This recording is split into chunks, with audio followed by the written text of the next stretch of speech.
Hey guys, I'm here bringing you episode 29 of the Day and Night podcast. Is this format gonna be changed to a monthly podcast? Maybe. If there's no video up halfway through February, then yes. If there is, then that means I finally fixed my setup. But right now, it's kind of hard for me to record these videos still. But if I do get a change, we'll go back to bi-weekly, even though content's a bit slower. If not, then we can see you guys next month. But anyways, a lot to talk about today. Well, not really. But from last time, we've had the I'm a Spider So What collab, right? So that's been going on. We're halfway through it. We've had like three new units. We have the main character, which is me. We have Sophia, and then we have Ariel, right? So all three units are pretty okay.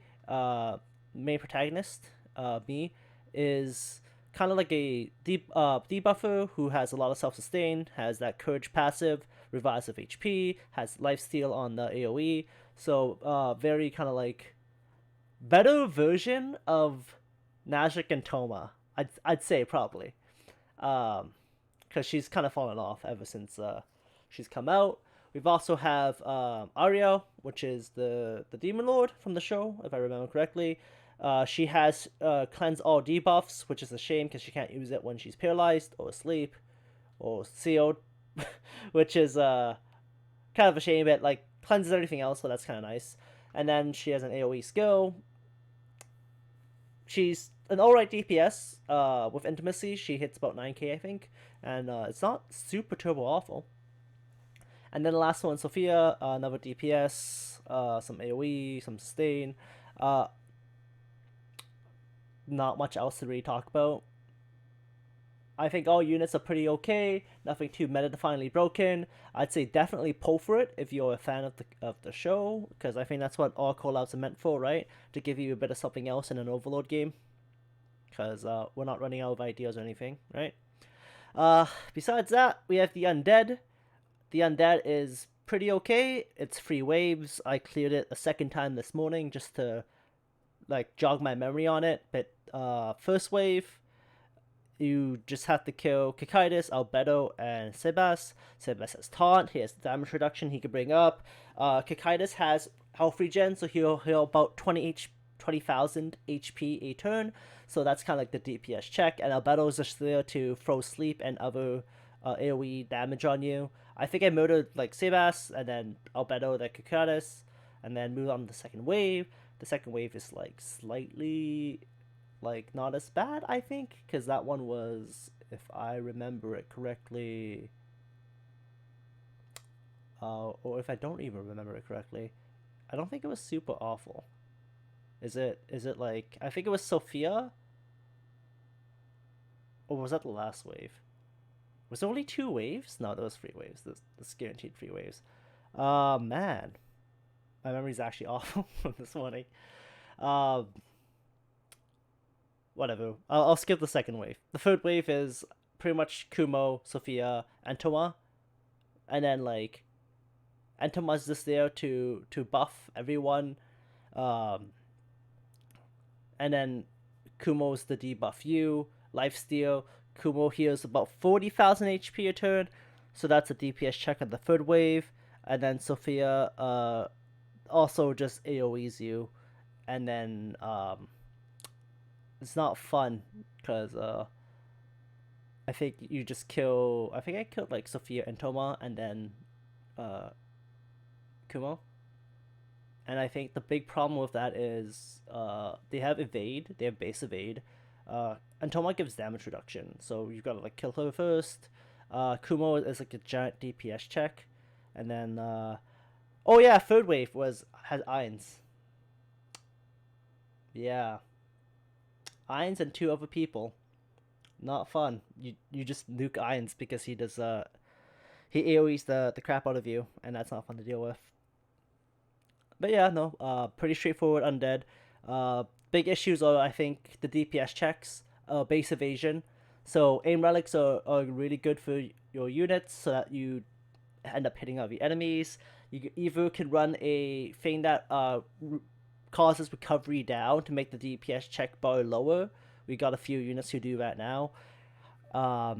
If not, you can just go two battle because she's broken, and then like throw the whole Pimp Irons, the whole Nazik Mare 2, anything like that, and you just kind of swing at them repetitively for multi hit until they all kind of drop. Besides that, Undead, pretty straightforward. Just a lot of DPS checks and minimal evasion. I'd say that's generally the Kumo event. Nothing else. Really, we've got the event shop, pretty standard stuff. A lot of medals you can grab. I don't think the medals give you any bonuses, but they're great for collection purposes. We could talk about what happened today. Today we've heard, I guess, talk about it the entire time. We got Touch Me as a unit, like not like Nazarick cosplay Sabas Touch Me. We got like actual Touch Me, which is yeah.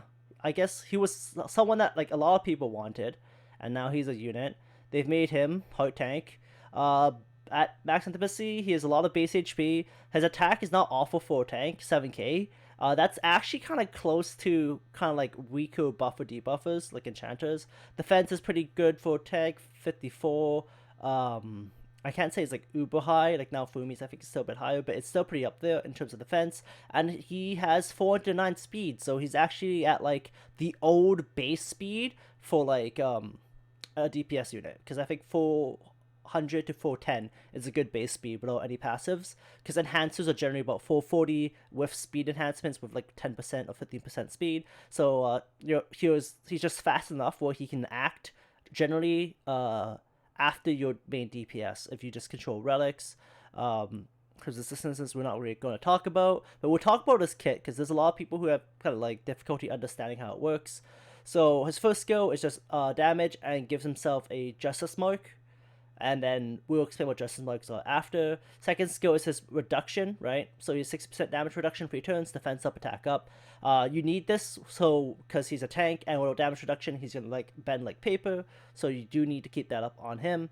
It is free MP, which isn't awful. His third skill is you deal a lot of damage to one enemy, and then it also is changed upon how many justice stacks you have on him, and if you do have 4 or more, his crit damage does go up on that skill. He also, just like Kitsune, like the fox, it is an attack reset, so he'll swing at something, if it dies, swing at it again. And then we can go kind of look at his passives, which are the nitty gritty. His first one is gives him a just mark to start with and 35% base defense, which isn't really that good. I would rather have like 20% physical damage reduction, magical damage reduction. That way, like, he just becomes uber tanky, or even moderate tanky without having to use his skill or with his skill. And then his passive activates where he gets more justice marks when he gets hit 2 times in a row. These are with enemy attacks, not skills or multi-hits. So that means if Nazarick she uses against you and she hits you with the gun, you don't get like a bajillion justice marks. So that's kind of a shame, but better than nothing. And then he also has plus attack, plus crit. Not bad for DPS. He's a tank, and this kind of rounds him out to be not that awful. And then overdrive is he burns through all his justice marks, and he does lot of damage to one enemy, and then damage amp up. And then depending on how many marks he has, up to 4, he gets a 50% permanent damage buff, which goes over the general attack cap. So my great co-worker slash ally slash Discord friend, Random Seed, has written the description of Justice Engravement on the wiki, which I'm reading off of. And this generally explains what Justice Marks do, right? So they're a permanent buff that cannot be removed by an enemy, and they don't expire, so they don't have a turn count, but only his OD can remove it.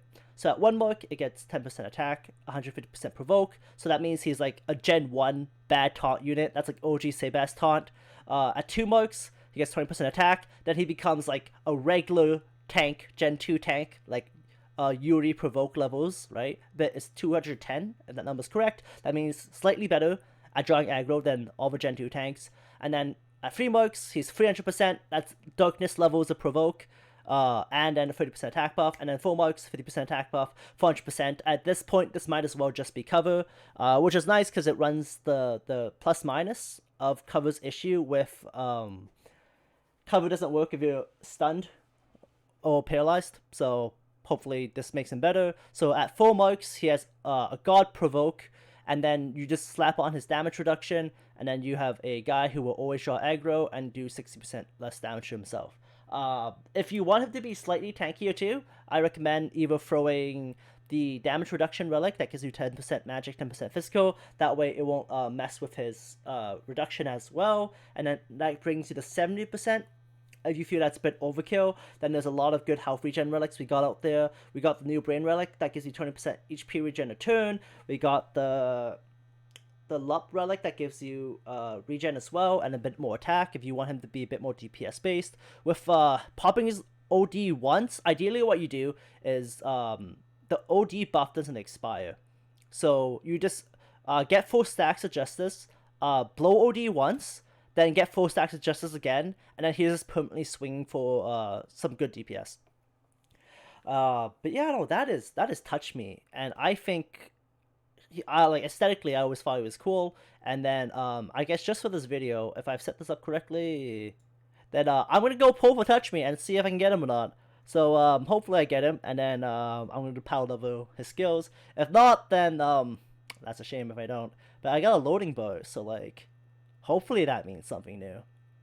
Cause like, I can't say what like the worst case scenario is, because I think this is Yggdrasil Fest, which is kind of like a piss take at Nazarick Fest, I guess. So it has all the collab units, so not collab, the cosplay units, and then Touch Me, and I think it has base Nazarick Irons too. So that's kind of cool.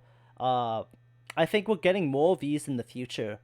And yeah, no, that is shout to you. Rip.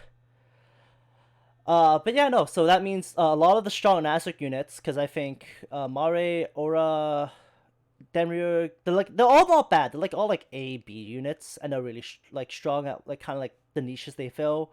But I don't think it's awful to have them as a. Oh, sweet! I get a double down. But it's Nabe. What? Oh man, is this the Ninja Nabe? I think it might be, because I don't have my sound on right now, and hopefully you guys aren't hearing sound. Oh, I'm just talking over this really loud game. But yeah, no. Snap. I'm probably gonna go timestamp this later, or whatever, because 2 5-stars. They're both new units, so that's pretty cool. I'm just gonna just take that, and then we're gonna keep on trying to get Touch Me. That'd be cool, right? Do I get another loading hamster? No. Okay. Well, I think this might be it for my luck, because 2 5-stars. Yeah, that's not happening. That's a hard skip right there. A bunch of garbage, and then if I get a hamster, then I could end up getting Demi, Aura, or Mare, because I don't have any of them either. And then yeah, I think I should probably just skip all this and move on to the next point. But generally, I don't think there is much to talk about after this, because it's just Kumo collab.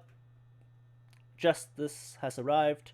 Touch Me, and we can talk about the raid coming up too. But we're getting a bunch of speculation.